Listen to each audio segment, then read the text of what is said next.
ఆత్మబంధు నమో నమ. జీవన మాధుర్యం గురించి తెలుసుకుంటున్నాం మనము. ఆదర్శ జీవితం గడపాలంటే ఏం చేయాలి, ధర్మం అంటే ఏమి, పరధర్మం అంటే ఏమిటి తెలుసుకోవాలి, అవి గ్రహించాలి, అనుభూతి చెందాలి.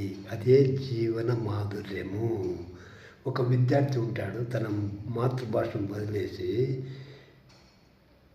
ఫ్రెంచ్ నేర్చుకుంటాను, జపాన్ నేర్చుకుంటాను అంటే ఏమి, తన మాతృభాషను నేర్చుకునేది ధర్మం అన్నమాట. పరభాషను నేర్చుకునేది అధర్మం అన్నమాట.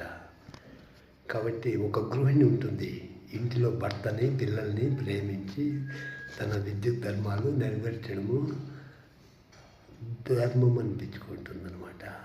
అన్నీ వదిలి విరక్తి, మాటలు లేకుండా, అనురాగం లేకుండా బయట పనులు నేను చేస్తాను, నువ్వెవరు చెప్పేది అనేది పరధర్మం అవుతుందన్నమాట.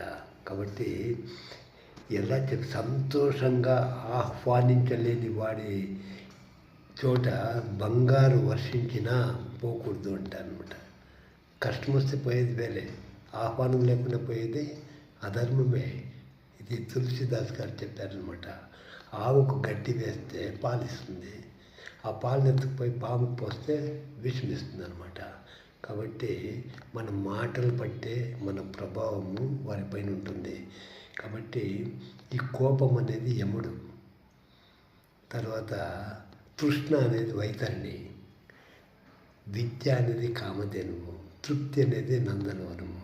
కాబట్టి ఇవన్నీ మనకు వంట పట్టాలంటే కాళ్ళు తడవకుండా సముద్రాన్ని దాటవచ్చు, కానీ కాళ్ళు తడవక జీవితాన్ని దాటలేము.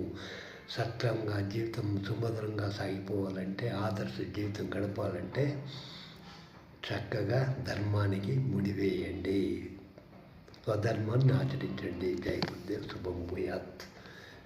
సబ్స్క్రైబ్ చేయండి, లైక్ చేయండి, ఏదైనా ఉంటే కామెంట్ చేయండి.